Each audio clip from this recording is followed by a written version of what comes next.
El reloj profético de Daniel se está desarrollando ante nuestros ojos y quizá todavía no te has dado cuenta de lo que significa. ¿Qué pasaría si os dijera que las profecías antiguas, registradas hace miles de años, se están cumpliendo ahora mismo?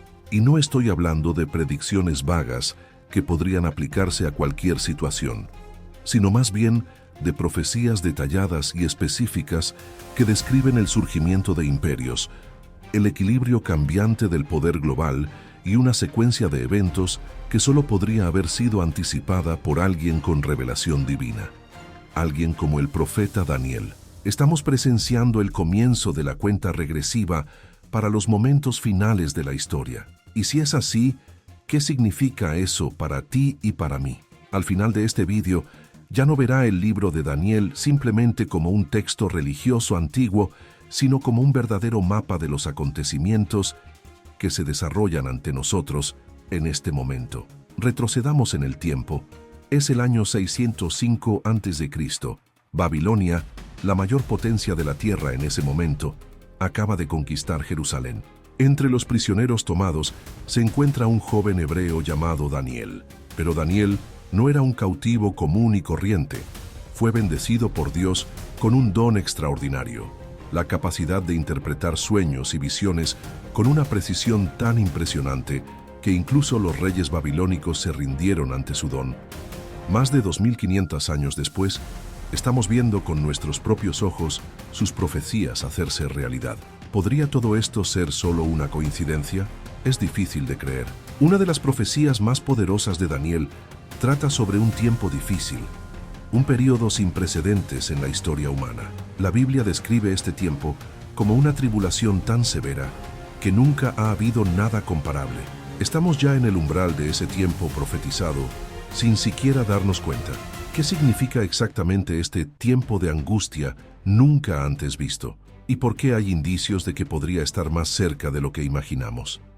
Es una profecía que infunde miedo incluso a los creyentes más firmes, porque una vez que comienza, no hay vuelta atrás. Podría ser la última advertencia antes de que todo comience. Un momento marcado por el sufrimiento extremo, el colapso del orden mundial, el caos y la destrucción a una escala nunca antes registrada. Daniel llamó a esta fase el tiempo de angustia, mientras que Jesús la llamó la gran tribulación. Y ahora, ante las señales cada vez más evidentes, debemos preguntarnos, ¿ya ha comenzado? Si la respuesta es sí, quizá el tiempo que nos queda ya se está agotando. En Daniel 12:1 leemos que se levantará el arcángel Miguel, el gran príncipe que protege al pueblo de Dios, y habrá tribulación cual no la ha habido desde que existen las naciones. En este escenario, las naciones colapsarían, se extenderían guerras de proporciones inimaginables, la tierra temblaría y el mal dominaría el mundo como nunca antes. Pero ¿qué pasa si la primera pieza de este dominó profético ya ha caído? Cuando la mayoría de la gente se da cuenta, puede que sea demasiado tarde. Esta fase se conoce como la Gran Tribulación, un período de 7 años que culminará en la batalla final entre el bien y el mal. Es posible que ya estemos en los primeros días de este período profético, más cerca de lo que jamás imaginamos. Pero ¿qué significa esto realmente? Y lo más importante, estamos ya viviendo los momentos iniciales de esto ahora mismo. Las Escrituras indican que todo comenzará con un acuerdo de paz ilusorio, un tratado que parece traer tranquilidad, pero que en realidad es una trampa. ¿Y si este tratado ya se hubiera firmado, aunque el mundo aún no se hubiera dado cuenta? ¿Quién se beneficia realmente de esto? Porque en el momento en que se activa, se desarrollará la siguiente fase de las profecías, y no habrá manera de deshacer lo que está por venir. Cuando comience la gran tribulación, el mundo nunca volverá a ser el mismo. Este será el momento del juicio, el derramamiento de la ira de Dios sobre una humanidad que ha elegido rechazarlo. No se trata solo de guerras o tiempos difíciles. Estamos hablando del peor período de la historia de la humanidad, que duró 7 años. En el libro de Apocalipsis, el apóstol Juan tiene una visión de un rollo sellado con 7 sellos. Cada sello que se abre libera un nuevo juicio sobre la tierra. Y los acontecimientos que siguen son tan devastadores que sacuden el mundo hasta sus cimientos. Juan describe: Y miré, y he aquí un caballo blanco, y el que lo montaba tenía un arco, y le fue dada una corona, y salió venciendo, y para vencer. Y lo que viene después es solo el comienzo. El libro del Apocalipsis describe una escena impactante. Un caballero montado en un caballo blanco, que aparece con un arco en sus manos y recibe una corona, partiendo en una misión de conquista. Al principio el mundo lo exalta y lo acoge, celebrando su llegada como si fuera un salvador, un líder que traería orden y esperanza. Pero cuando se revele la verdad, será demasiado tarde para detenerlo. ¿Y si esa figura ya estuviera entre nosotros? ¿Y si, sin darte cuenta, el mundo entero ya está cayendo bajo el hechizo de tu mentira? Él no viene trayendo la verdadera paz. Este caballo blanco no representa la salvación, sino más bien una ilusión cuidadosamente elaborada. Este personaje no es otro que el anticristo. Se levantará con promesas de unidad, estabilidad y reconciliación global, ofreciendo respuestas a las mayores crisis de la humanidad. Sin embargo, sus palabras son engañosas y su verdadera intención es el control total. La humanidad será seducida y miles de millones de personas seguirán sus pasos creyendo que están encontrando redención. Pero cuando despierten, ya estarán atrapados en su trampa. La promesa de paz es falsa. La armonía que parece aportar es solo una máscara para un plan mucho más oscuro. Y luego vendrá la segunda fase. El segundo caballo, ahora rojo, galopa sobre la tierra. A su jinete se le da la autoridad de quitar la paz del mundo y se extiende el caos. Las personas se volverán unas contra otras y la violencia tomará el control. Está escrito en Apocalipsis 6:4 que este jinete traerá guerra, y no solo un conflicto aislado, sino una escena global de destrucción, un colapso total del orden mundial. Estallarán guerras en cada rincón, las naciones chocarán como nunca antes, y la violencia se extenderá como un reguero de pólvora. Millones de personas perderán la vida, y podríamos estar al borde de esta catástrofe sin siquiera darnos cuenta. Pero la guerra es solo el comienzo. Lo que sigue es aún más aterrador. Aparece un tercer caballo, negro como la noche, y su jinete trae consigo el hambre. Una voz declara: una medida de trigo por un denario y 3 medidas de cebada por el mismo precio. Pero no dañen el aceite ni el vino. Esto significa que los alimentos básicos escasearán y serán tan caros que solo los ricos podrán sobrevivir. La economía mundial colapsará. El dinero perderá su valor y la desesperación se apoderará de los hogares. La gente venderá todo lo que tiene solo por una comida. El hambre se convertirá en un arma y los pobres sufrirán terriblemente. Cuando la comida desaparece, la esperanza desaparece con ella. Y entonces aparece el cuarto caballo, pálido como la muerte. Su jinete lleva el nombre de la propia muerte, y el infierno le sigue de cerca. Apocalipsis 6:8 deja claro que este no es simplemente un tiempo de crisis, es un escenario de exterminio masivo. Una cuarta parte de la población de la Tierra será destruida por guerras, hambrunas, plagas e incluso ataques de animales salvajes. El sufrimiento superará todo lo registrado jamás en la historia. Estas 4 calamidades, guerra, hambre, peste y fieras, no fueron previstas por casualidad. Ellos conforman un plan profético que se va cumpliendo y no solo repitiéndose como un ciclo de la historia. El mundo que conocemos se volverá irreconocible, y cuando se abre el quinto sello, Juan ve algo aún más inquietante. Debajo del altar están las almas de aquellos que fueron asesinados por defender la palabra de Dios. En ese tiempo, aquellos que se nieguen a seguir al anticristo serán perseguidos. No serán tratados como criminales comunes, sino cazados como presas. Los fieles, los cristianos, se enfrentarán a la prisión, la tortura y la muerte, no por la violencia, sino por su fe en Jesucristo. Ya se están creando leyes que, de manera encubierta, facilitan esta persecución. Y si esto ya está en marcha, entonces estamos más cerca del final de lo que nadie quisiera admitir. Poco después, el sexto sello se rompe y el planeta tiembla. Un terremoto de proporciones catastróficas sacude la Tierra. El sol se oscurece como una tela negra y la luna se vuelve roja como sangre, como se describe en Apocalipsis 6:12. ¿Podría el aumento de terremotos y eclipses ser una advertencia del cielo? Si es así, lo que está por venir será aún más destructivo. Los volcanes entrarán en erupción, los tsunamis arrasarán ciudades enteras, los meteoritos colisionarán con la tierra y la gente clamará desesperada por la muerte, pero esta no llegará. Este es solo el comienzo del juicio. Finalmente se abre el séptimo sello, y hay silencio en el cielo durante media hora aproximadamente. Un silencio que no trae paz, sino más bien un oscuro presagio. Es como si toda la creación contuviera la respiración ante lo que está por suceder. Lo que vendrá después de este silencio es indescriptible. La tierra será juzgada.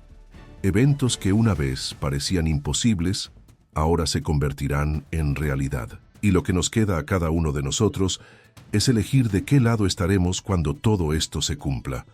Cuando incluso el cielo se queda en silencio, es señal de que la tierra debe temblar. El silencio celestial no es vacío, es ensordecedor.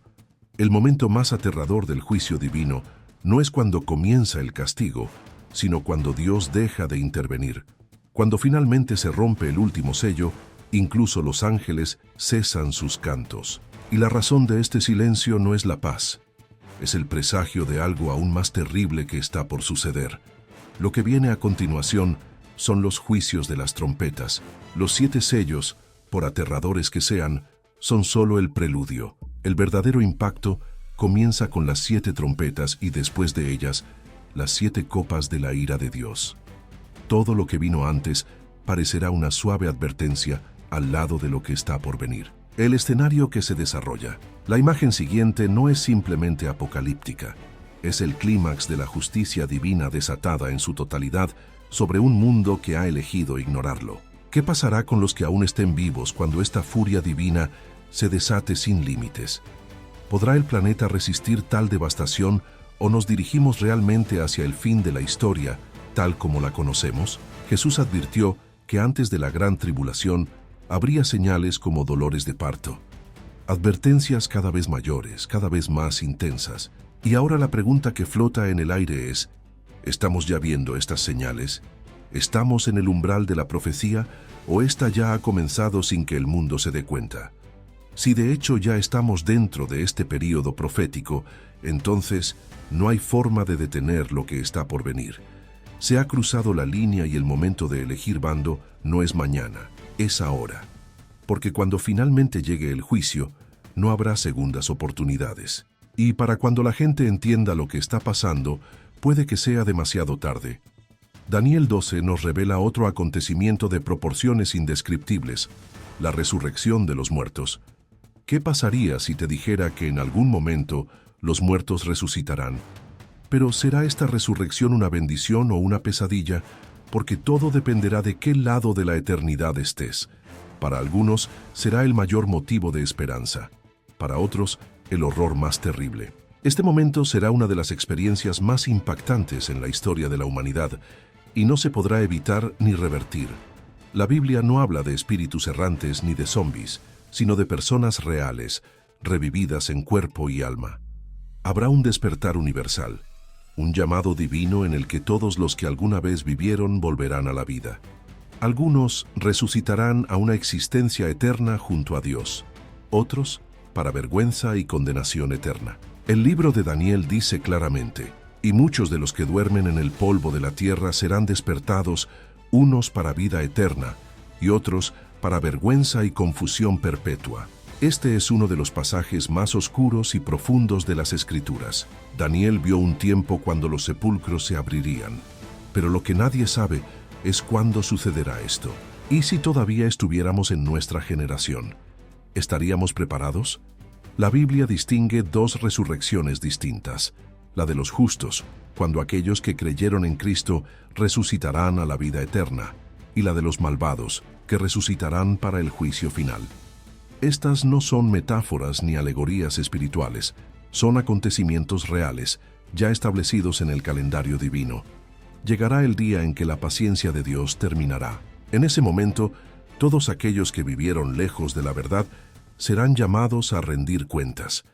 Y quizás ese día esté más cerca de lo que muchos se atreven a imaginar. El problema es que el día del juicio final nunca te dice cuándo llegará. Simplemente llega. Este evento es conocido como el juicio final, el juicio definitivo ante el trono blanco. Allí cada persona se verá confrontada con sus elecciones, sus acciones y su fe. Jesucristo, que vino al mundo hace más de 2000 años para ofrecer salvación y gracia, regresará, ya no como Salvador, sino como juez. El mismo que murió con dolor para ofrecernos perdón, ahora vendrá a ejercer la justicia. La frase primera resurrección nos ayuda a entender una verdad importante acerca de los últimos días. La palabra resurrección, del griego anástasis, aparece unas 40 veces en el Nuevo Testamento, siempre con el significado de devolver la vida al cuerpo de una persona. Cuando un cristiano muere, su espíritu va al encuentro de Dios, pero su cuerpo permanece en la tierra. Los que no creyeron, cuando mueren, tienen sus espíritus llevados a un lugar de espera, pero también esperan su resurrección, a la condenación. Todo esto apunta a una verdad ineludible: la eternidad existe, y todos, sin excepción, un día se presentarán ante Él, ya sea para vivir para siempre con Dios o para enfrentar la consecuencia eterna de la separación de Él. La pregunta más importante de todas, entonces, no es si la resurrección ocurrirá. La verdadera pregunta es, ¿en cuál estarás? Cuando una persona muere sin Cristo, su cuerpo permanece en el sepulcro y su espíritu va a un lugar llamado Hades, un estado de espera. Lo mismo sucede con los que creen, excepto que sus espíritus están con el Señor, mientras que sus cuerpos también descansan en la tierra. Pero la Biblia afirma claramente que llegará un día en que tanto los cuerpos de aquellos que han creído como los de aquellos que han rechazado la fe en Cristo serán resucitados. La diferencia, sin embargo, radica en el destino que les espera. Los justos resucitarán para experimentar la gloria eterna junto a Dios, mientras que los malvados resucitarán para enfrentar el juicio eterno. Hay una distinción fundamental entre la primera y la segunda resurrección. La primera, que afecta a los fieles, no ocurre de una sola vez, sino en momentos diferentes como parte del plan redentor de Dios. La segunda resurrección, que involucra a aquellos que rechazaron la verdad, ocurrirá colectivamente, todos a la vez, y será después del reinado milenial de Cristo. Cristo en la tierra. El propósito de esta segunda resurrección es claro: devolver la vida a los incrédulos para que puedan comparecer ante el trono del juicio final, el llamado Gran Trono Blanco. En ese juicio, como relata el libro de Apocalipsis, hasta los cielos y la tierra huirán de la presencia de aquel que está sentado en el trono, pero no hallarán escapatoria. Ninguna criatura podrá esconderse. No habrá excepciones. Reyes, magnates, autoridades, gente poderosa, todos estarán allí, sin posibilidad de escapar. Ante el tribunal de Cristo, todo será revelado. Nada quedará oculto. Cada acto, cada palabra, cada intención será analizada. El apóstol Pablo, en 1 Corintios 3, 12, 15, nos advierte sobre esta evaluación. Él afirma que la obra de cada siervo de Dios será probada por fuego. Dios no solo juzgará lo hecho, sino también el motivo que nos llevó a hacer cada cosa. Habrá obras construidas con materiales preciosos como oro, plata y piedras valiosas, representando acciones basadas en la verdad, el amor y la fidelidad. Pero también habrá obras realizadas con paja, madera y heno, símbolos de esfuerzos vacíos, hechos por las apariencias, por vanidad o con motivaciones egoístas. En el día del Señor, este fuego revelará el verdadero valor de todo lo que hemos hecho. Lo que se ha hecho con sinceridad según la voluntad de Dios permanecerá y será recompensado.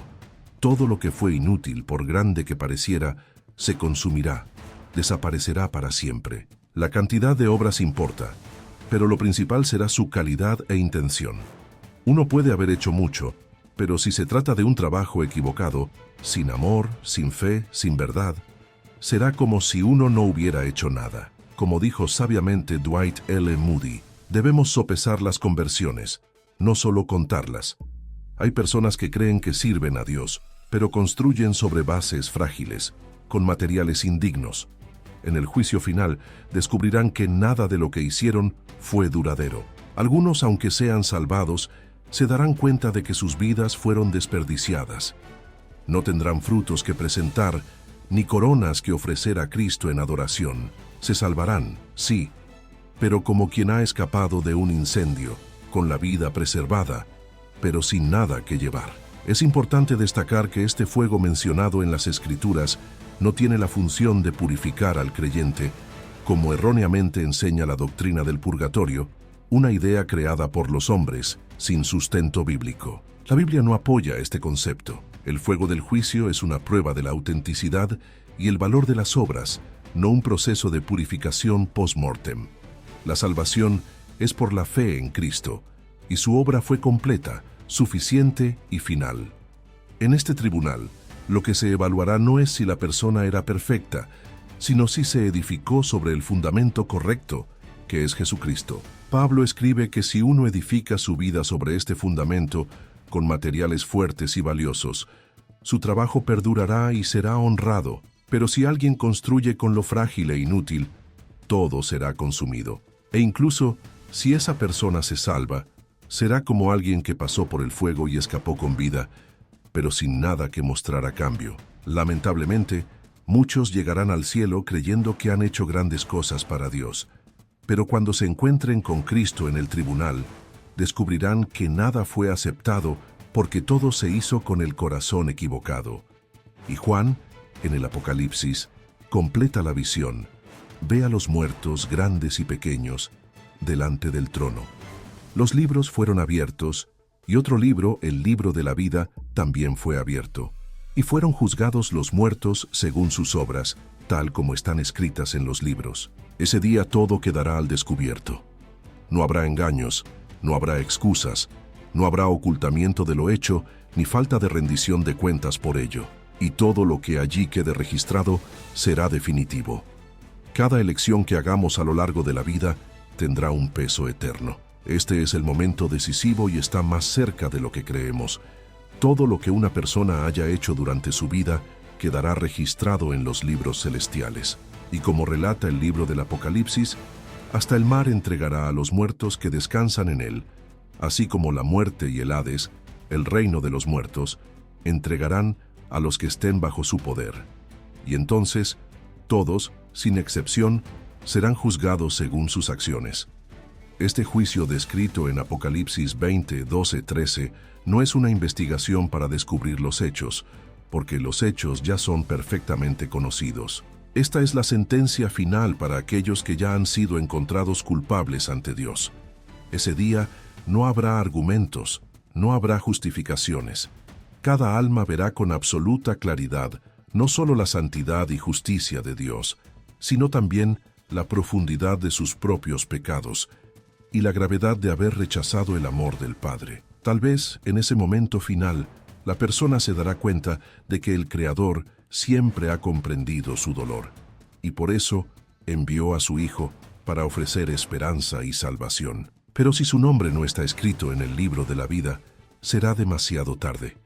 El libro de vida es el registro celestial que contiene los nombres de aquellos que han confiado en Dios y han aceptado su salvación. Cualquiera que no esté en este libro será juzgado por sus propias obras y, frente a la perfección divina, ninguna obra humana será suficiente para garantizar la salvación. Así que esta es la pregunta más importante que cualquiera puede hacerse. ¿Está mi nombre en el libro de la vida? Aquellos que rechazan la fe en Cristo serán juzgados según lo que hayan hecho, pero inevitablemente serán encontrados culpables porque confiaron en sí mismos en lugar de entregarse a la gracia. En el día del juicio no habrá nadie que escape. Por otro lado, aquellos que ponen su confianza en Jesús tendrán sus pecados perdonados y serán registrados en el libro de los justos. Para estos, el juicio no será motivo de temor, porque la pena ya fue pagada en la cruz por el mismo Cristo. Ese día marcará no solo la justicia, sino también la consumación de la salvación para aquellos que han creído. La Escritura también menciona un escenario dramático que involucra el surgimiento de dos grandes reyes en los últimos días, el rey del norte y el rey del sur. Según Daniel 11, en los últimos días, el rey del sur lanzará un ataque y el rey del norte responderá con una fuerza abrumadora, como un torbellino, con caballos, carros y una poderosa flota de barcos, invadiendo tierras, superando fronteras y atravesando naciones. La pregunta que muchos eruditos se han hecho durante siglos es: ¿quiénes son estos dos reyes? Y lo que es más, ¿están ya formando sus alianzas finales ante nuestros ojos? Si estas alianzas ya se están formando, el conflicto es inevitable. Durante milenios, esta profecía permaneció envuelta en misterio, pero ahora con los actuales alineamientos geopolíticos, podríamos estar a punto de presenciar su cumplimiento. El surgimiento de estos dos poderes no es solo un capítulo de la historia, es parte del plan profético para el cierre de esta era. La batalla entre ellos será un punto de inflexión, un punto sin retorno que cambiará el destino del mundo. La profecía de Daniel 11 es una de las más largas y detalladas de toda la Biblia. Gran parte de esto ya se ha cumplido con impresionante precisión, como el ascenso y la caída de los imperios de Persia, Grecia y Roma, y la persecución del pueblo de Israel. Pero algo cambia a partir del versículo 40. Daniel comienza a describir acontecimientos que aún no han sucedido, transportándonos del pasado al futuro, a un conflicto global de proporciones sin precedentes. No será solo una confrontación entre dos países o regiones. Será una batalla por el control del futuro de la humanidad, y las Escrituras ya nos dicen cómo se desarrollará todo. El rey del sur será el primero en actuar, quizás a través de una guerra directa, una ofensiva militar iniciada por una potencia de Oriente Medio, o tal vez mediante un ataque silencioso, como una guerra económica, bloqueando recursos esenciales como el petróleo o dominando las cadenas de suministro globales. También podría ser una ofensiva cibernética, saboteando gobiernos y paralizando sistemas enteros. Independientemente de la forma, este ataque desencadenará una reacción devastadora. El rey del norte responderá con toda su fuerza, una respuesta feroz y abrumadora, como un huracán. Y cuando esa confrontación ocurra, el mundo nunca volverá a ser el mismo. Será el comienzo de una secuencia de acontecimientos que marcarán definitivamente los últimos capítulos de la historia humana. Porque al final, esta guerra no es solo entre naciones, es un choque entre fuerzas que mueven el destino de la Tierra.